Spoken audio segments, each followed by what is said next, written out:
O ano de 1917 chegava, e a Europa se encontrava envolta em um manto de fumaça, sangue e silêncio. As trincheiras se estendiam como cicatrizes abertas na pele da terra, enquanto os canhões não descansavam nem mesmo sob a chuva. Em um mundo que parecia ter se esquecido de Deus, os impérios vacilavam e os reinos caíam um após o outro como folhas secas arrastadas pelo vento da desesperança. Portugal, isolado dos campos de batalha, mas ferido pelo espírito do conflito, vivia seu próprio colapso interior. A monarquia havia sido derrubada poucos anos antes, a igreja perseguida e os templos profanados em nome de uma nova razão sem fé. O camponês trabalhava sob céus incertos e a criança rezava sem entender totalmente por que seu pai não retornava do fronte. O inverno das almas pairava sobre as nações. Foi então que, no profundo centro de Portugal, entre sobreiros e colinas de oliveiras, o céu escolheu um lugar sem nome, humilde e esquecido, para proferir uma de suas palavras mais poderosas. No vilarejo de Aljustrel, mal uma mancha de casas de pedra nos mapas, 3 crianças pastores, Lúcia, Francisco e Jacinta, cresciam entre rebanhos, rosários e segredos que só os santos conhecem. Ninguém teria apostado nada por eles. Não eram filhos de reis nem eruditos. Não tinham livros, nem voz, nem poder. Mas o céu não escolhe de acordo com as medidas do mundo, e onde o homem vê insignificância, Deus planta a eternidade. Eles, sem saber, estavam destinados a carregar o peso de uma revelação que tocaria séculos e reinos, corações de poderosos e orações de penitentes. A história de Fátima não começa com trombetas ou relâmpagos, mas com o murmúrio do vento entre os campos de trigo e com 3 olhares inocentes voltados para o sol do meio-dia. Foi no silêncio daquelas colinas, na cova da Iria, que a terra tremeu pela voz de uma senhora vestida de branco, mais resplandecente que o sol. Desde aquele instante, o tempo pareceu se curvar diante do mistério.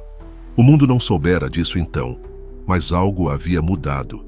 A rainha do céu havia descido, não com espada, mas com um rosário entre as mãos, não com julgamento, mas com uma súplica, penitência, oração, reparação.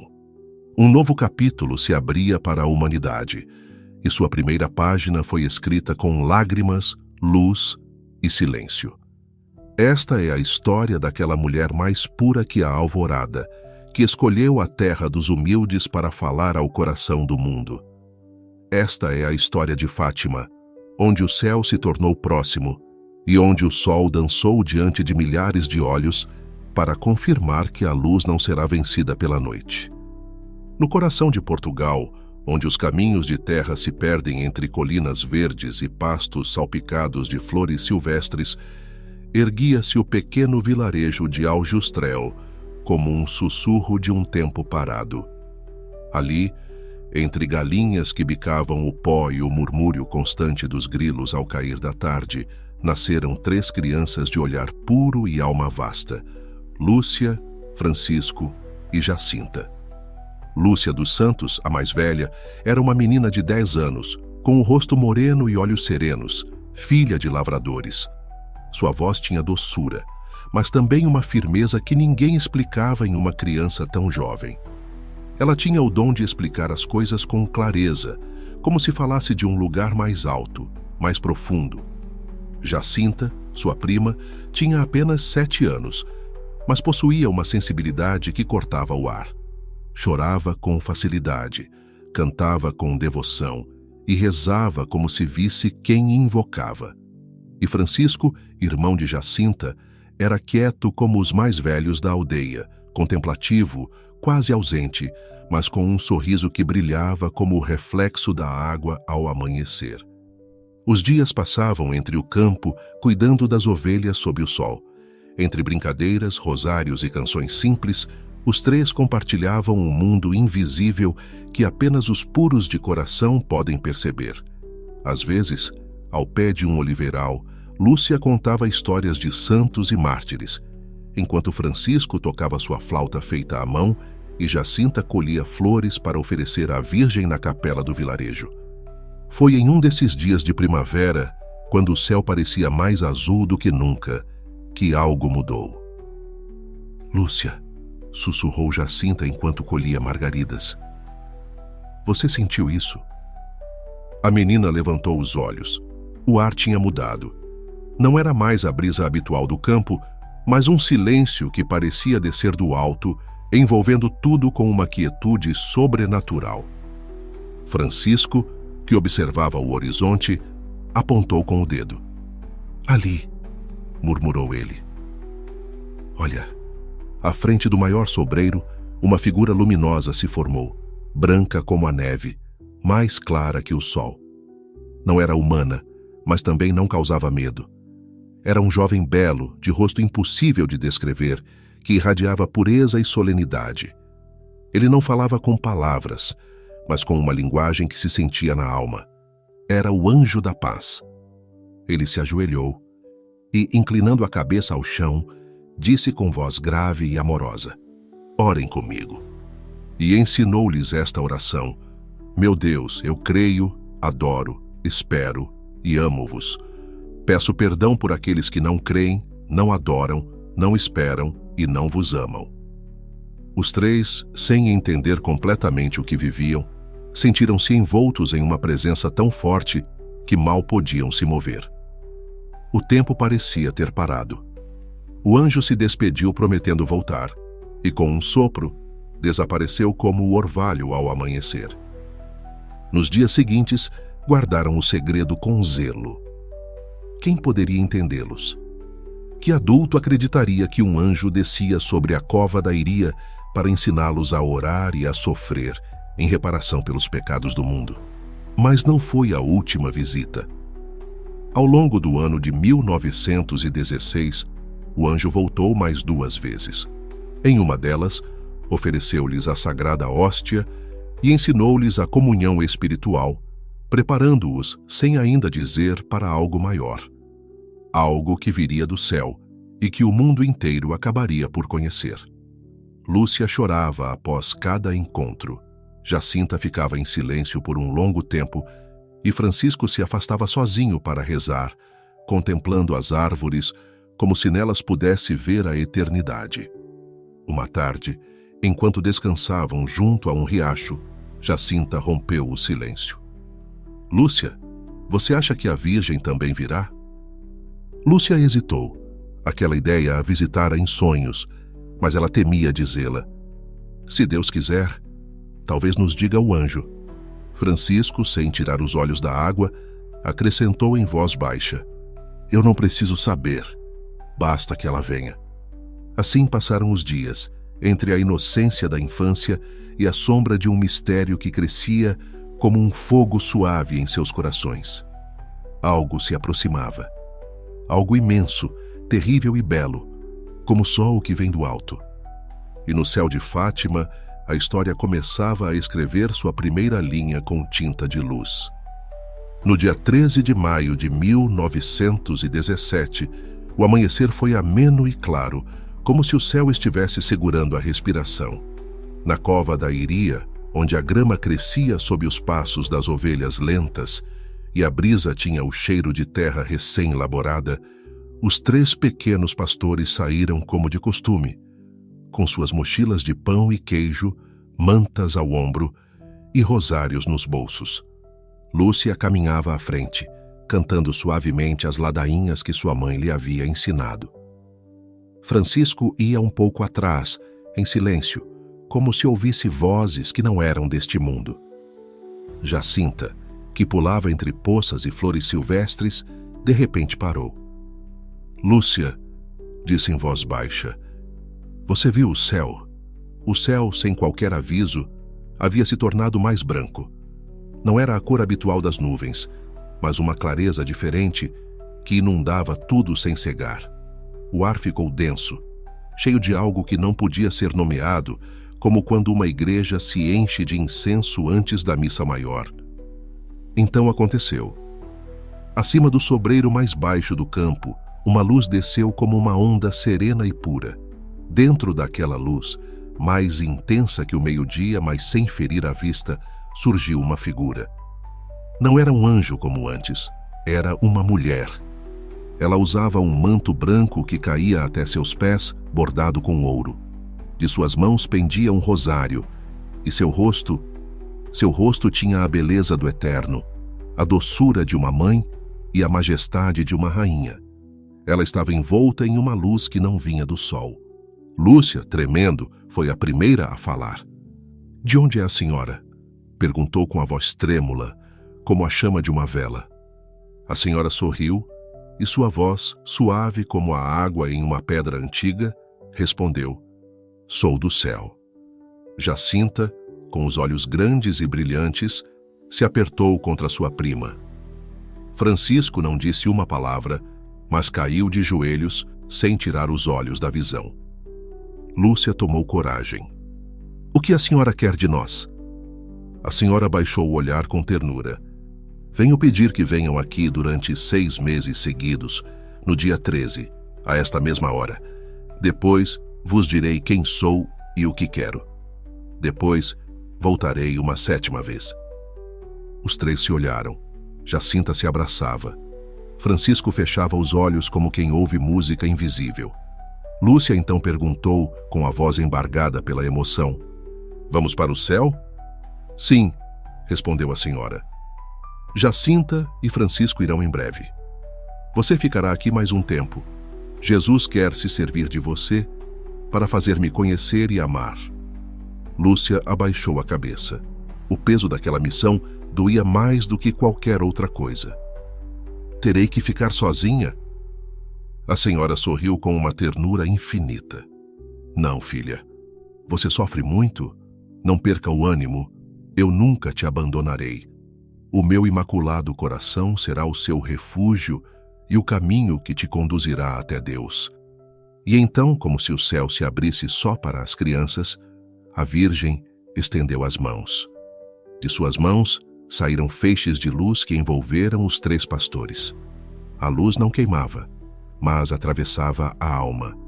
As crianças se viram em Deus, em uma clareza tão profunda que suas palavras jamais poderiam descrevê-la.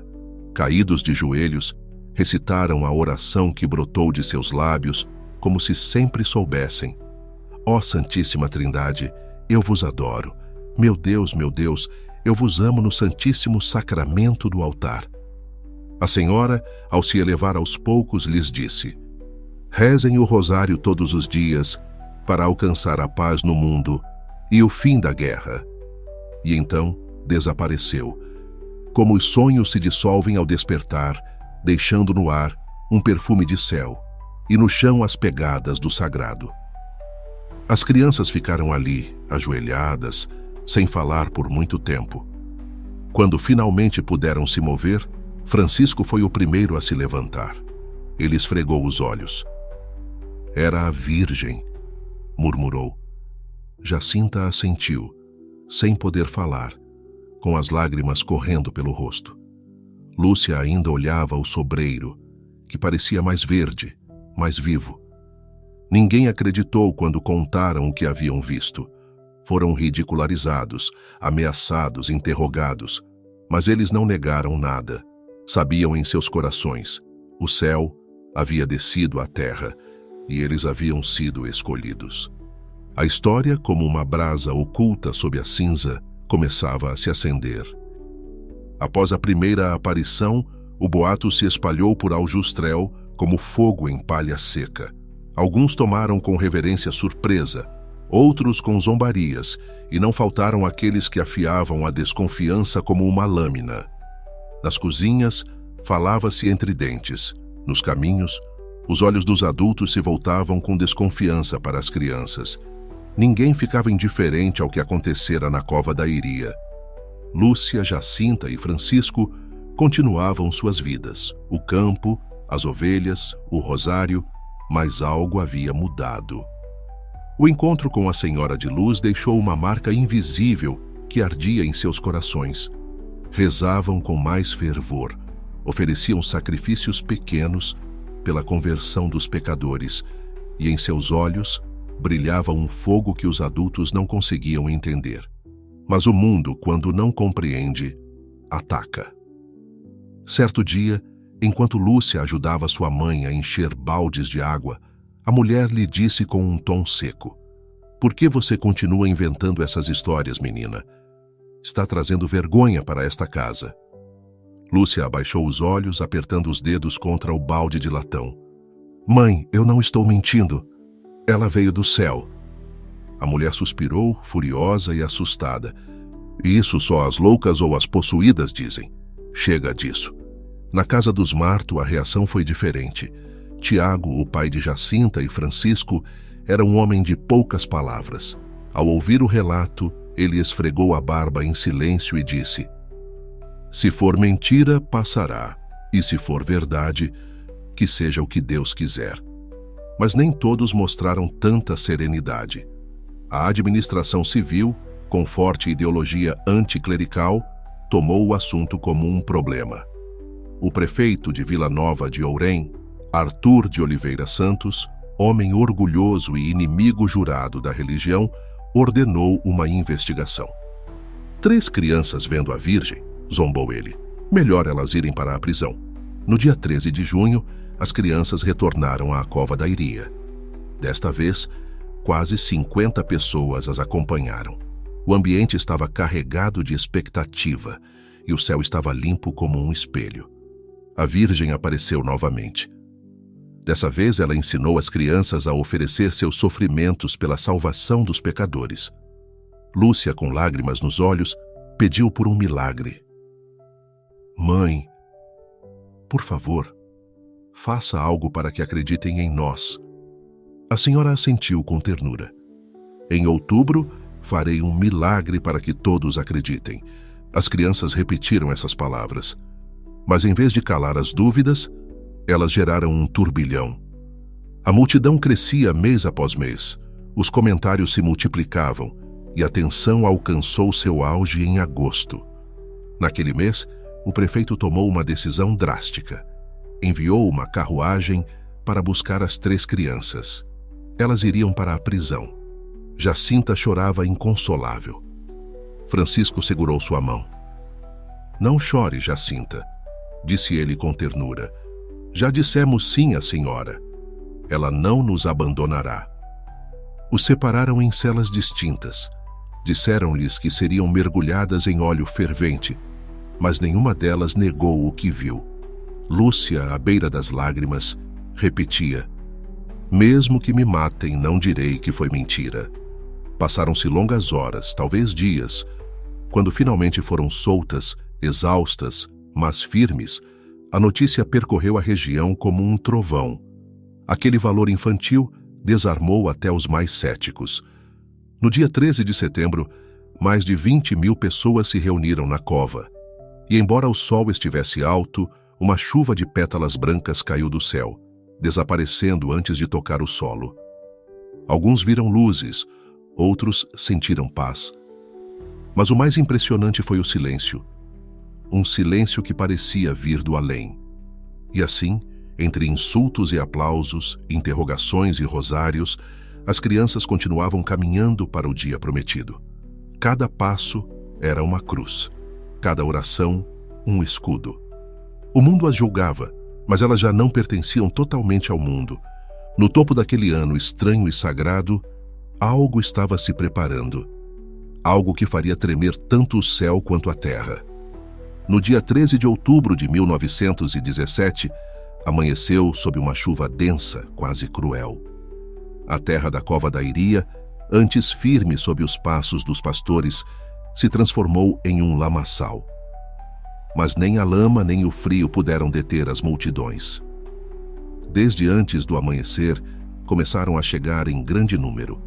Homens com os pés encharcados, mulheres com lenços amarrados, crianças cobertas com sacos de estopa, soldados mancos, idosas com bastões, peregrinos de coração e céticos de razão. Contou-se que havia mais de 70.000 almas. Alguns diziam que estavam ali pela fé, outros pela curiosidade e não poucos pelo desejo mórbido de ver como o engano de 3 crianças camponesas desmoronaria.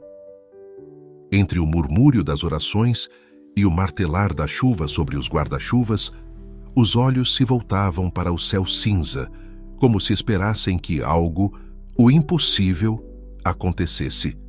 Lúcia, Jacinta e Francisco chegaram como sempre entre a multidão, de mãos dadas. Estavam encharcados, tremendo, mas com uma paz que não se explicava. Caminhavam como se soubessem algo que mais ninguém sabia. A multidão abriu caminho para eles. Alguns se ajoelhavam ao vê-los, outros olhavam com desconfiança. Alguém gritou: "Se nada acontecer, vão pagar por isso." Lúcia não respondeu. Subiu no pequeno montículo de barro, bem ao lado da encina. O vento levantava seu vestido, mas seus olhos estavam fixos no céu. Tirou o rosário do bolso e começou a rezar. As outras crianças a imitaram. Às 12 horas do meio-dia, hora solar, um silêncio caiu de repente como um manto. O campo, antes cheio de vozes e risos nervosos, ficou suspenso. Nenhum zumbido, nenhum murmúrio. E então, ela voltou. A senhora vestida de branco apareceu sobre a encina, mais radiante do que nunca, mais serena do que a aurora. Lúcia levantou a voz, atravessada pela luz. "O que quer de mim, senhora?" "Quero que construam uma capela aqui em minha honra", respondeu a Virgem. "Eu sou a Senhora do Rosário. Que continuem rezando o rosário todos os dias. A guerra vai acabar e os soldados voltarão logo para casa." Lúcia olhou para os presentes desejando que todos pudessem vê-la também, e perguntou como tantas vezes antes: "Pode fazer um milagre para que todos acreditem?" A senhora estendeu as mãos, e naquele instante a chuva cessou. E aconteceu. O céu, que até então estava coberto, se rasgou de repente. As nuvens se abriram como se uma mão as tivesse afastado. O sol apareceu, mas não era o sol comum. Não era fogo, mas uma esfera de prata polida que podia ser olhada sem queimar os olhos. Então começou a dançar. Girava sobre si mesma como uma roda de fogo, lançando luzes de todas as cores: vermelho, azul, verde, violeta, dourado. Cada cor pintava a terra, os rostos, as árvores, como se o mundo estivesse mergulhado em uma visão celestial. Depois parou por um instante e caiu. Sim, caiu. O sol, envolto em fogo, desceu em direção à terra como uma estrela que cai. O povo gritou. Alguns se ajoelharam com os braços abertos, outros se abraçavam chorando. Alguns confessavam seus pecados em voz alta. Muitos pensaram que o fim do mundo havia chegado. "Meu Deus, perdão!" gritou um soldado. "Perdoa minha alma!" Os segundos se tornaram eternos. O ar ardia sem queimar. E justo quando o astro parecia tocar a terra, ele parou. Tremeram no ar. Depois, subiu lentamente girando e voltou para o seu lugar no firmamento. Tudo durou cerca de 10 minutos, mas ninguém jamais esqueceria. Quando o povo recobrou a fala, descobriram algo mais. Suas roupas, que estavam encharcadas há horas, estavam completamente secas. A lama se endureceu. O campo exalava o cheiro da primavera. Os testemunhos, tanto de crentes quanto de ateus, não souberam o que dizer. O que haviam presenciado não tinha nome nem explicação. Só restou o tremor nos ossos e a certeza na alma. Lúcia, Jacinta e Francisco olhavam ainda o céu aberto. Sabiam que aquilo não era o fim. Era uma confirmação. "Ela cumpriu", disse Francisco em voz baixa. "Agora é a nossa vez." E assim, em um canto esquecido de Portugal, o sol dançou para testemunhar que o céu havia falado, e que a voz que desceu era a de uma rainha, cujo coração seria refúgio para os séculos vindouros. Após o milagre do sol, o mundo nunca mais foi o mesmo para os 3 filhos de Aljustrel. A notícia se espalhou como um rio transbordante, em jornais, púlpitos, cafés, mercados. Mas enquanto os homens discutiam, investigavam ou zombavam, algo mais profundo acontecia dentro de Francisco e Jacinta. Era como se uma chama tivesse se aceso no mais fundo de seus corações, e essa chama os consumia com doçura. Francisco falava pouco, cada vez menos. Ele costumava se retirar em silêncio para o monte, levando consigo seu rosário. Sentava-se entre as oliveiras ou na entrada da ermida e rezava por horas, contemplando o que só ele podia explicar com os olhos. Quando Lúcia lhe perguntava o que ele fazia sozinho por tanto tempo, ele respondia com sua voz pausada: "Quero consolar Jesus. Ele está tão triste pelos pecados do mundo." Jacinta, por sua vez, também havia mudado. Seu olhar estava mais profundo, mais sério.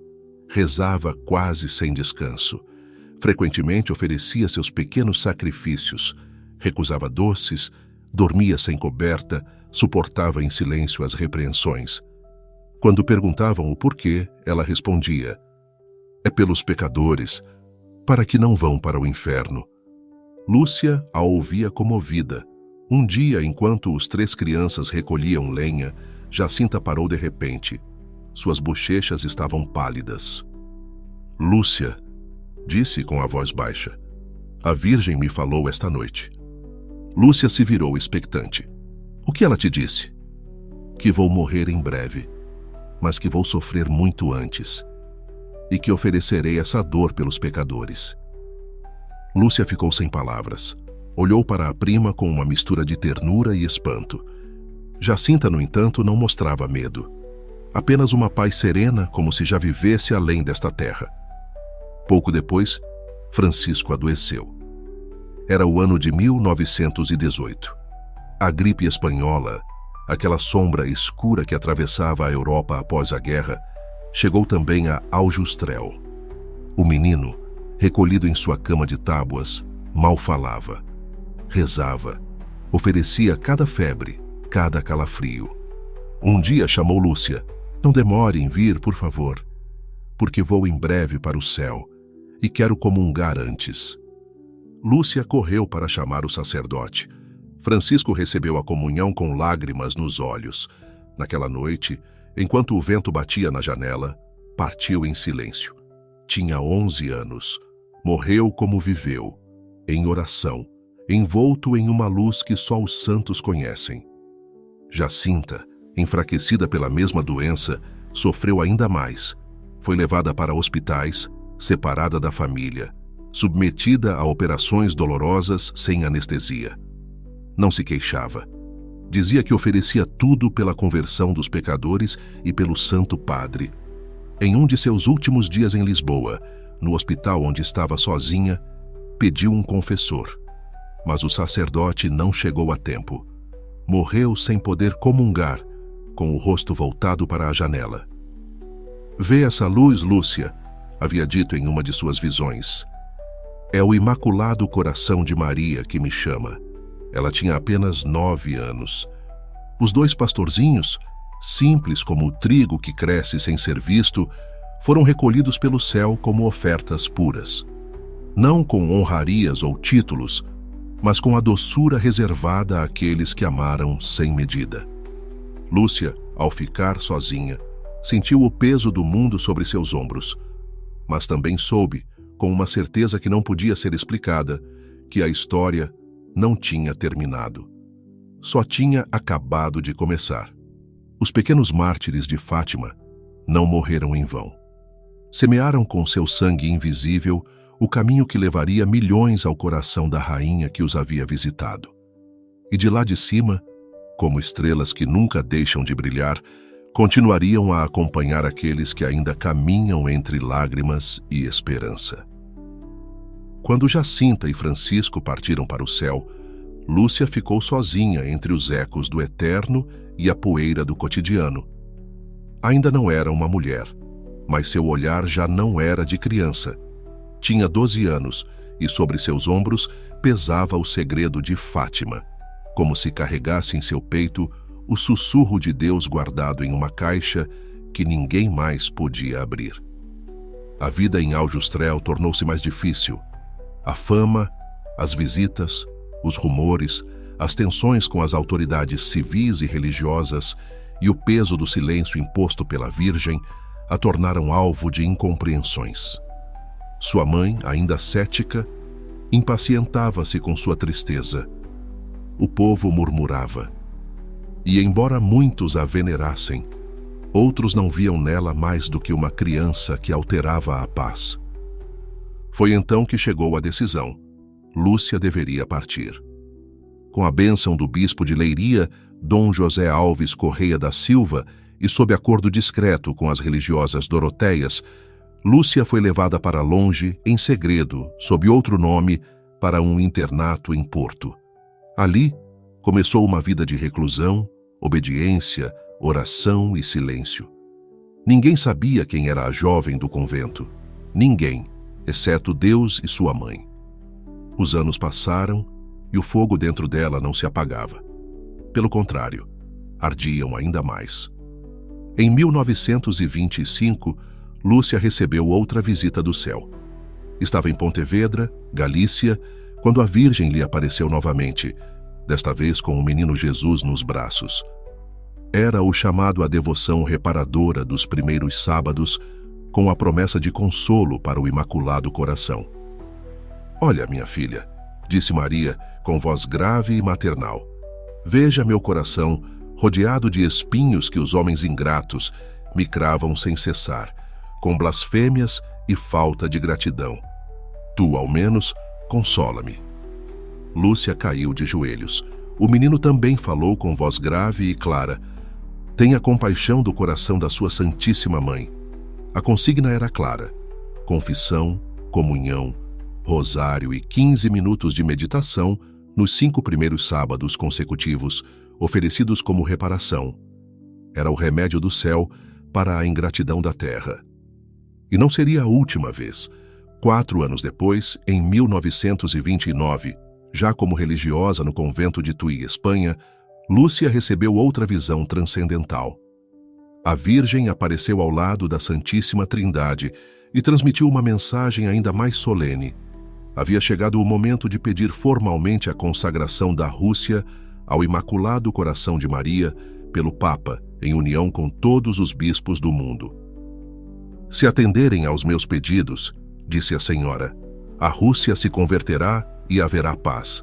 Senão, ela espalhará seus erros pelo mundo, provocando guerras, perseguições à Igreja e o martírio dos bons."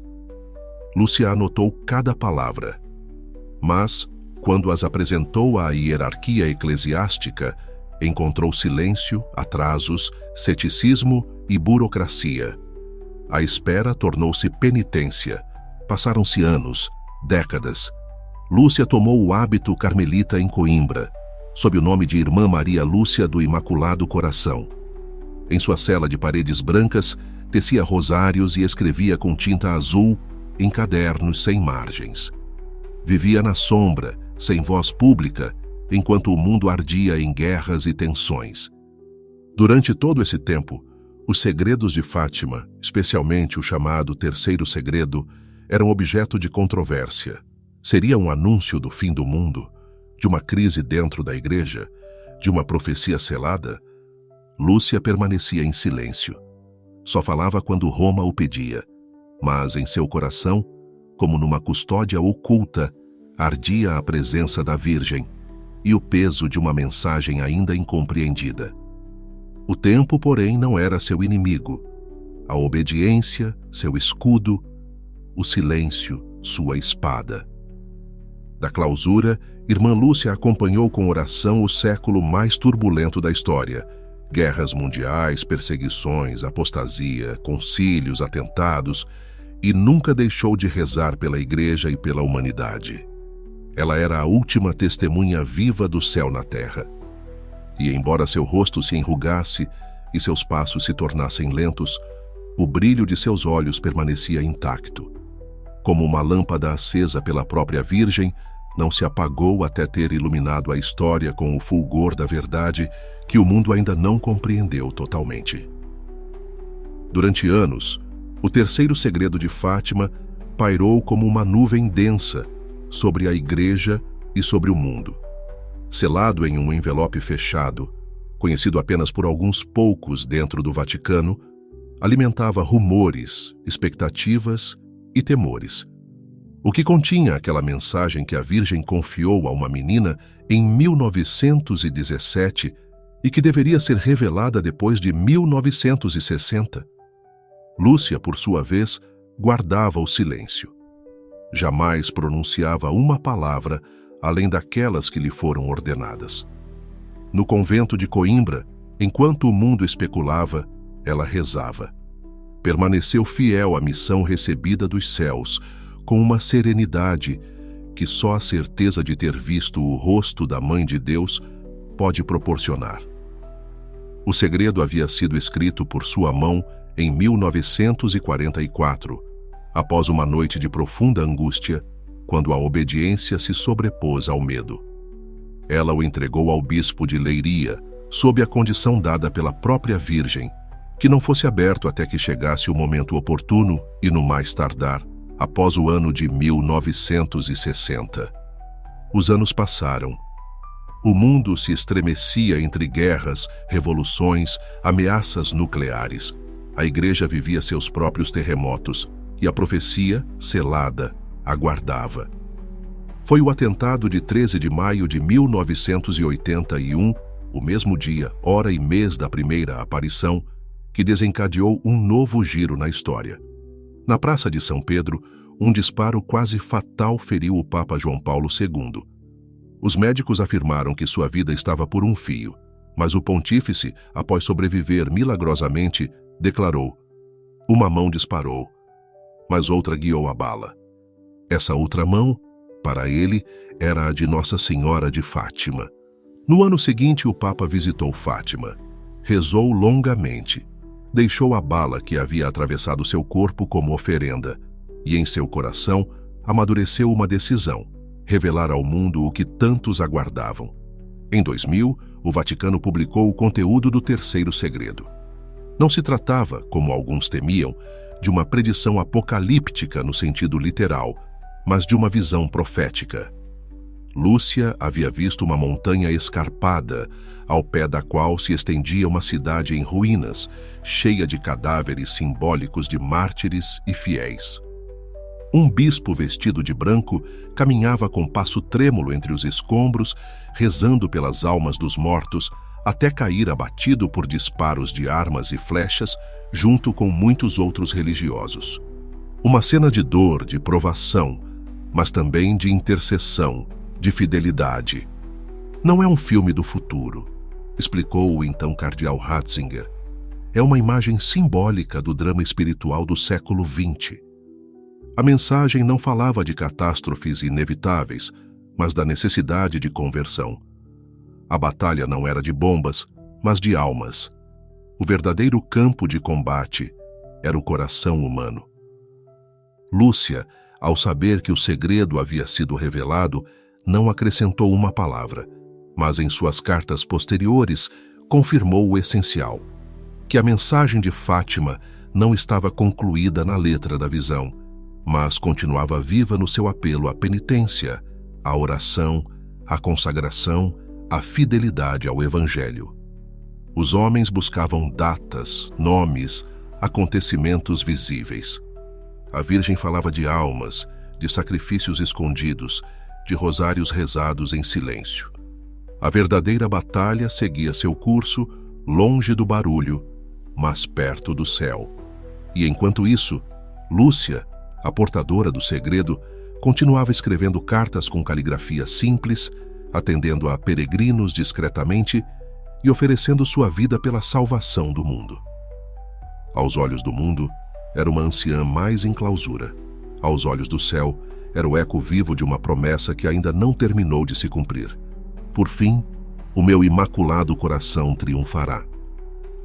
Décadas se passaram desde aquela manhã em que o sol dançou sobre as colinas de Fátima. O mundo, como um gigante ferido, continuava cambaleando entre guerras e acordos, descobertas e desastres, luzes e sombras.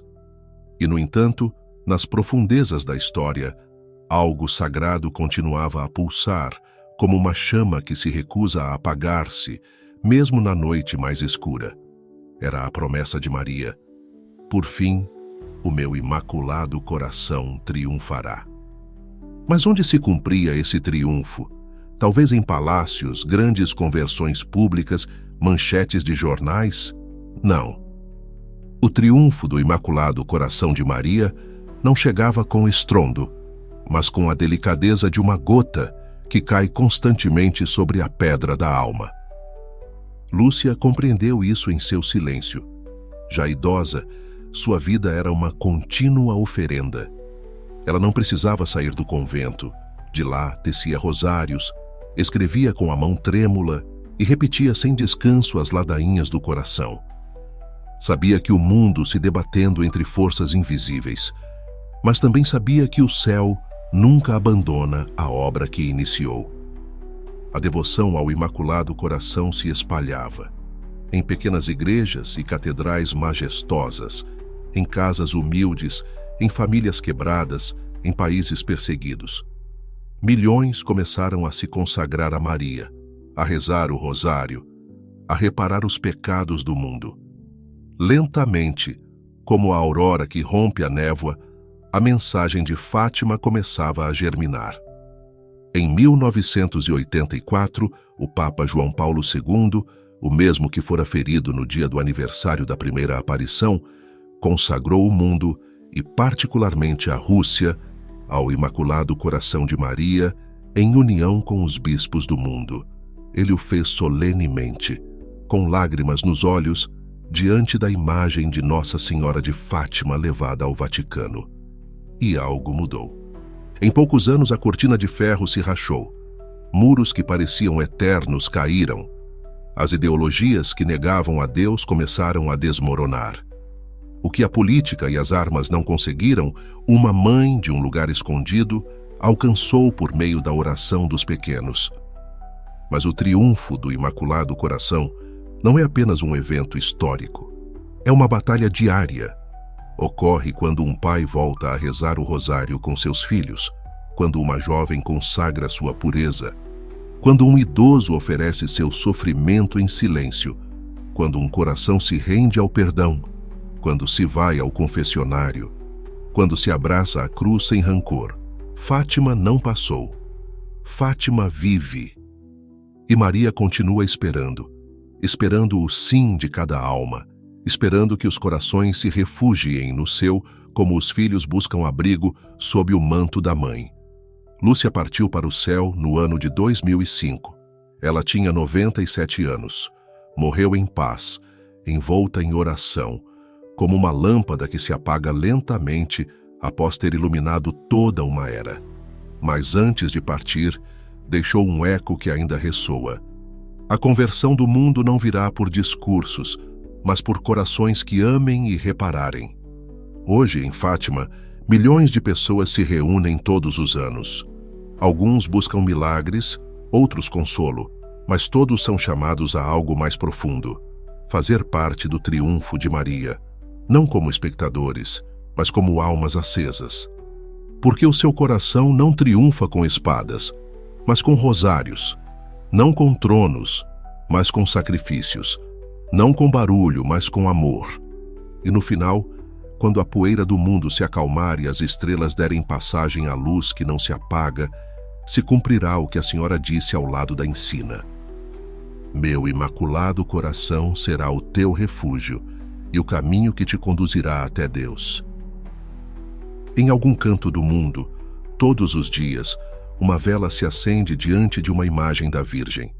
Às vezes, é em uma catedral de mármore, outras em uma casa de barro, outras tantas no canto silencioso de uma cozinha. E enquanto a chama treme na penumbra, uma só alma, se volta para o céu com um rosário entre os dedos. Fátima não é apenas uma data, nem um lugar, nem mesmo um milagre. Fátima é uma ferida aberta no tempo onde o céu se inclinou para tocar a terra. É um sino silencioso que não deixa de soar nos cantos da alma humana, chamando ao arrependimento, à oração, à esperança. A história de Lúcia, Jacinta e Francisco não foi escrita com tinta, mas com lágrimas, com sacrifícios oferecidos em segredo, com fidelidades ocultas aos olhos do mundo. Eles foram tochas acesas por uma rainha vestida de branco que desceu com uma mensagem simples e eterna. Convertei-vos, rezai, reparai. Hoje, a cova da Iria é um santuário, mas o verdadeiro santuário é o coração que ouve o chamado. A mensagem de Fátima não terminou. A guerra não acabou porque ainda arde nos corações o egoísmo, a indiferença, a soberba. Mas também arde a fé, a caridade, o fogo inextinguível dos que amam além de si mesmos. A Virgem de Fátima não prometeu um mundo sem sofrimentos. Prometeu um refúgio, um coração, o seu, imaculado, maternal, invencível. E sob esse manto, invisível aos olhos do corpo, mas tangível à alma que se abre, continua a marcha de todos os que, como Francisco, buscam consolar a Deus, como Jacinta, querem salvar os pecadores, como Lúcia, aceitam o peso do silêncio por amor à verdade.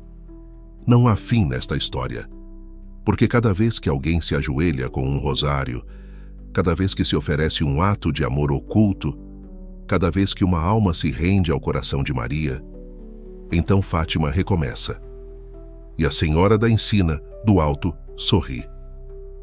Bem-aventurada Virgem Maria de Fátima, refúgio dos pecadores, consolo dos aflitos, esperança do mundo. Rogai por nós.